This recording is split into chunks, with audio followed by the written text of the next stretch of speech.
The first video that I watched was How to Negotiate Your Starting Salary by Harvard Business Review. And the first thing that she kind of covered was don't accept the first offer, because employers often expect some negotiation. So the first offer is rarely their best. Accepting it without discussion could mean leaving money or benefits on the table. Even a small bump in starting salary can compound significantly over time through raises and retirement contributions. Dr. Tiffany Jana, she said to look at it as, I am a unique asset because you are bringing skills that you are trying to sell to them that no one else has, and that your skills are unique for this position and that you're the best offer for it, or the best candidate. So you kind of have to believe what you're telling them is worth it. Like, believe what you are proposing to the employer is worth it for them, and not to let your nerves hold you back. The second thing was to do your research and to use your tools to find out salary insights, to benchmark your role and kind of know what range you should be proposing you want your salary to be at, so that you don't embarrass yourself. Like, if you're trying to over ask what you actually want, you need to factor in your experience, education, and the location of where the company is. These can all shift the expected range quite a bit.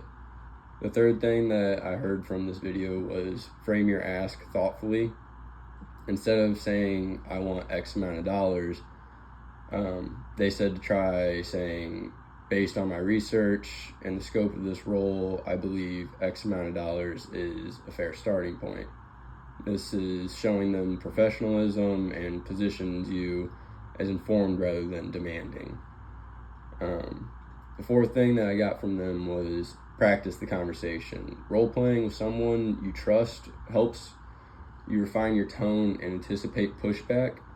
Practicing aloud also helps reduce nerves and make your delivery more natural.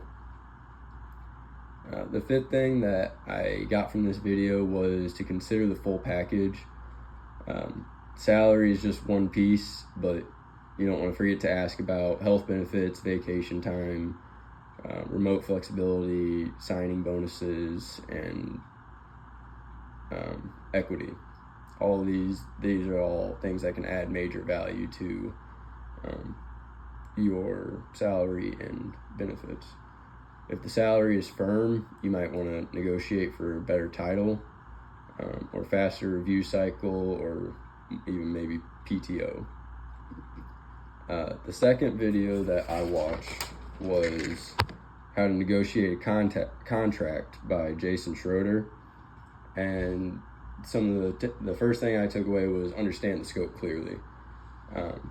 Clarify the deliverables, the timelines, and responsibilities before even discussing the money. Misunderstandings about scope often lead to disputes, and it's always best to just get everything down in writing. The second thing that I got from him was aim for a win-win outcome. He said negotiating isn't about winning, it's about creating mutual value, which I agree, but at the same time, I feel like there's times that I wouldn't agree. But he said to ask yourself, what does success look like for both parties? The third thing that he brought up was know your numbers, and it's always better to be prepared with cost breakdowns, contingency plans, and the margin expectations.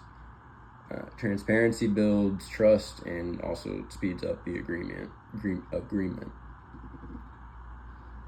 I also took away that you need to use the leverage wisely. Leverage isn't just a power, it's about timing and relationships. If you're the preferred vendor, let's say, then you need to use that position to negotiate better terms without being aggressive, and you need to always empathize with who you are trying to negotiate with, because it's always better to have empathy and try and hear them out, rather than coming in guns a-blazing with aggression and trying to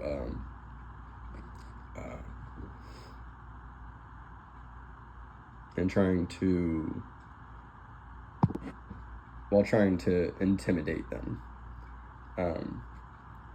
He also pulled away that document everything. Verbal agreements fade, written contracts protect both sides. Include clauses for change orders, delays, and dispute resolutions. And he brought up, use the FBI technique, which is form a connection, build rapport, and always lead with empathy. One of the last things I pulled away from this entire thing was to always ask questions, but never ask